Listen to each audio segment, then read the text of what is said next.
What's going on, guys? I want to talk about something that I think is going to be useful, if not helpful, for a lot of you traders, especially if you're having trouble passing evaluations or you're on your way to your first, second, third, fourth, fifth payout with these prop firms. Now, this is going to be more helpful to you if you've already got a strategy, you've got an edge, you kind of know what your risk settings are as far as stop losses and take profits, and depending on the market cycle or condition or what the market is doing for that specific day.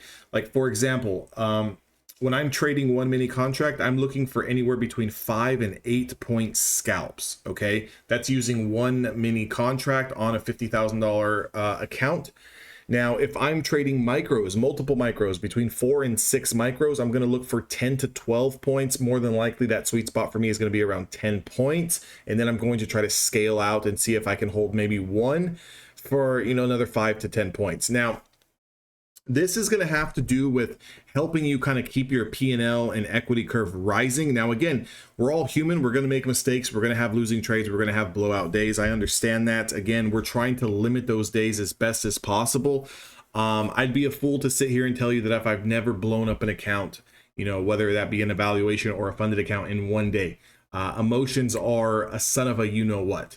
So again, but by trading multiple evaluations, by trying to actively pass evaluations, by stacking up as many funded accounts as you can, kind of not really taking a group copy trading approach. The most I'll ever copy trade is across 2 accounts. And with that being said, what I want to talk about in this video is using a time stop.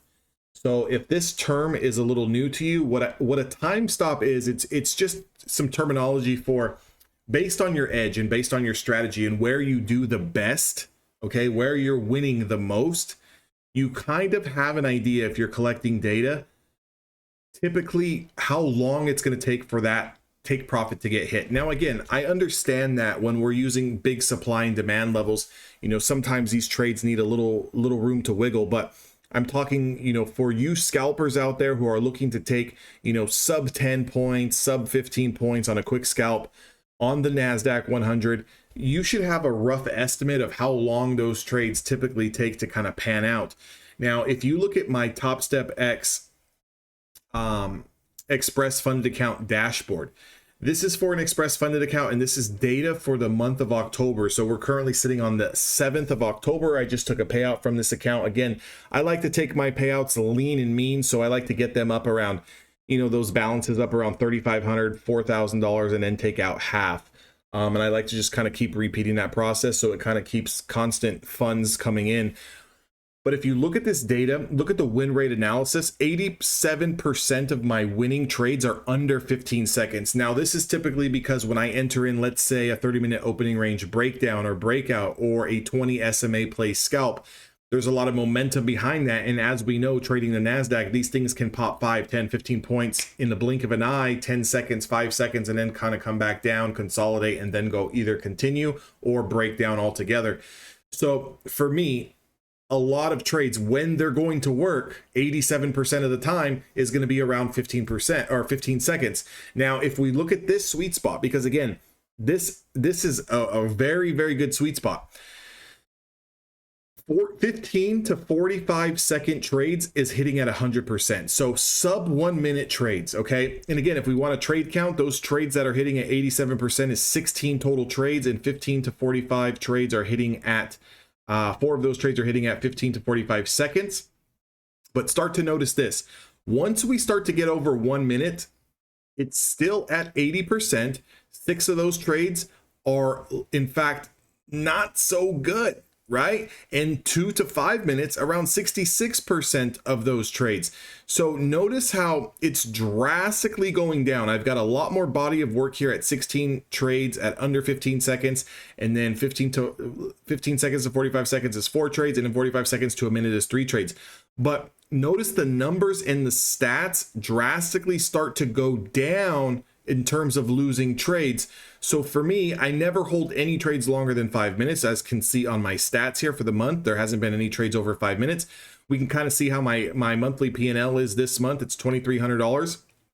Again, this had some balance from last month. So, around I don't know, $2,000 from last month. We're going to take half of that out, which got requested today. But just for the month, the monthly P&L of $2,300, and most of this body of work done inside 1 week, right? Only 5 trading days, and we're pulling out $2,300. Notice 7 trades, 9 trades, 10 trades, 3 trades, anywhere between, you know, $200, $250 to $700 is kind of that sweet spot for me on my scalps. Now, I've got a sweet, smooth equity curve here for this express funded account for the month. But the one thing that I really want to focus on here is time stops. Okay, so a time stop is that when you enter the trade and your scalp is not really working, and I'll use my metrics. If I'm in a trade and it's been longer than 1.5 minutes and my take profit of sub 10 points has not triggered for me, then I should just cut the trade, regardless of it letting it hit full stop loss. Now, my full stop loss is normally around 20 points. That's around a $400 loss, anywhere between $350 and $400 loss on one mini contract. And obviously half of that if I'm trading 5 micros. So one thing that I can kind of do is, instead of letting it go 2 minutes, 3 minutes, 4 minutes, 5 minutes, and then losing a full 350 or 500, I can see, and I'm going to run this test as well. I'm going to get into my trades and have a goal to time stop myself out at sub 1.5 minutes. So either I make money in 1.5 minutes or I lose in 1.5 minutes, but cut it there instead of trying to let it wiggle around and then hit me for full, you know, stop loss. Maybe this is a way I can kind of tighten up risk, and instead of taking some of these losing trades and having to crawl myself back, like I could just give you an example, like a day like this where it's 9 total trades, 7 trades. Yeah, the balances is pretty good, but I'd be a lot more comfortable taking 3 trades and 3 trades for 300 than trying to sit there and trade 9 times and take things profitable. A lot of times there's a losing trade in here, and I have to really kind of keep taking trades after trades after trades. Now, we all know as traders, there's going to be a day where you take 1 losing trade, make some back, and then you're going to take 2 losing trades after that.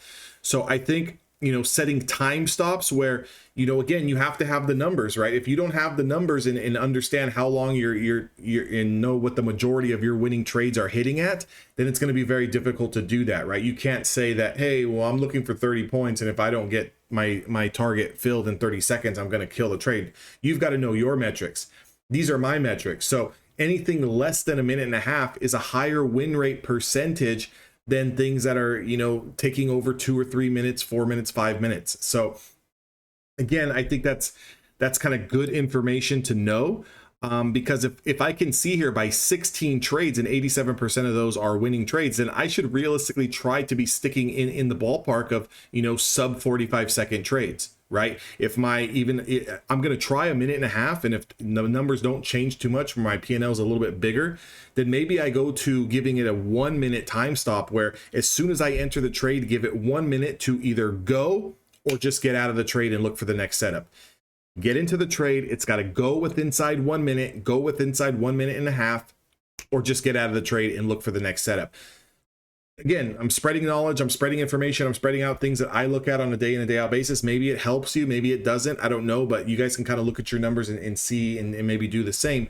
But again, you know, it's all about having multiple accounts. You know, even if this one account I don't trade it at all, and you take a payout of $2,000 or something from your account, or you know, you make 3,000, you take out half, even 1,500. If you have 2 or 3 of those accounts, you're talking about $3,000, $4,500. You got 4 accounts, you're talking about $5,500. So you can start to make some of that income coming in. You don't have to copy trade everything. I know it sounds nice and it looks great when you take out a big $10,000 or $20,000 payout at once, but there's nothing wrong in taking out $2,000, $4,000 a week and doing that, rotating accounts around. But again, figure out your numbers. I hope this video helps you guys. If you guys want to join Evolution Traders, that link is down in the description box below. If you guys are looking for Apex accounts, if you guys like Apex, again, this is with Top Step. You can definitely use Top Step. Check out their website. But if you guys use Apex, again, same kind of deal. That link is down in the description box below. I'll see all of you guys on the next video.